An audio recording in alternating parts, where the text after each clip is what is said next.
Hello everyone, welcome to the Art of the Matter this week. Art Harun here. In the past few days, ASEAN has adopted the Global Movement of Moderates organization, the brainchild of our Prime Minister, which he launched during a speech at the United Nations. The CEO of the Global Movement of Moderates in Malaysia is, of course, none other than Datuk Saifuddin Abdullah.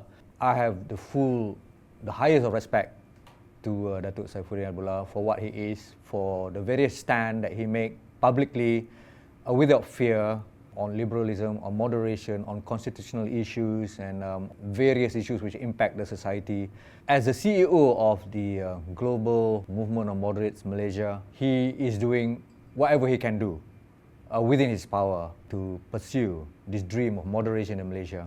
It is ironical amidst the adoption of the Global Movement of Moderation. In the past few days in Malaysia, we have had events which range from moderately extreme to probably absolutely extreme. First of all, of course, we had the JAKIM concert guideline where women and the men are supposed to be segregated. Jokes cannot be made on serious issues. If jokes are made, we've got to laugh softly. And there was a clarification later saying that, if you want to dance, you can only sway from left to right, but you cannot leap around. So we have that firstly. And then, of course, we had the now infamous Kampung Medan anti-cross demonstration. Again, there is no marital rape in Islam, apparently. But the most frightening one is, of course, the police arresting about 12 people who belong, apparently, to the IS branch of Malaysia, planning to blow up Putrajaya. So it is ironic that, despite us spearheading a global movement of moderates, and yet we have these events in Malaysia within a short span of probably 8 days or 7 days. The most is 10 days. And the question is why? And why are our youth, 17-year-old, 16-year-old, packing their bag to go to Syria to fight for the IS? When we have a global movement of moderates in Malaysia.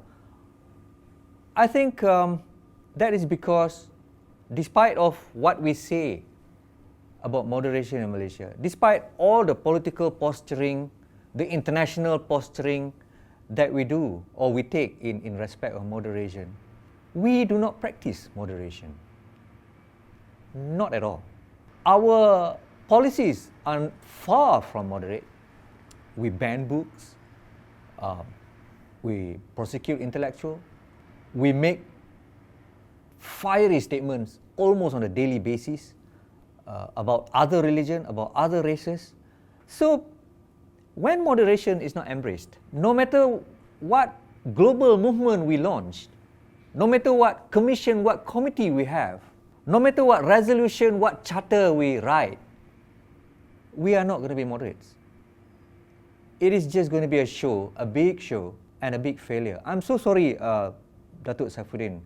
He has had a very tough job to pursue moderation in Malaysia because there is no support for him and for his movement. We need to go back when this country was formed. We need to look at the history, at all the negotiations amongst the various races and religion. We need to look at all the minutes of those meetings, all the negotiations, which then led to the formation of this country, which then also led to the drafting of our constitution, to know the dynamics of our constitution, to know why our constitution is as it is. Why is it, for example, why does it provide that Islam is the religion of the federation, rather than the federation is an Islamic federation? We need to go back and learn to know all these things. And then we need to practice it. Because the Constitution is the aspiration of the people, of this new nation. And yet, whatever we see nowadays, we have done nothing but to give warped and skewed interpretation and application of the Constitution to suit political agenda. Because it is politically convenient to do so. Because past need to out-Islamize everybody. And because of that, there is a reactionary action from UMNO. And the victim is Malaysia and Malaysians in general. I fear for this country. And I implore all of you Malaysians, all our leaders, to get back to the Constitution, read it, understand it, go back to the history, and start embracing moderation. Even if you do not want to embrace moderation for our own sake, do it for the sake of our children and their children. And that is all for this week. Thank you for watching.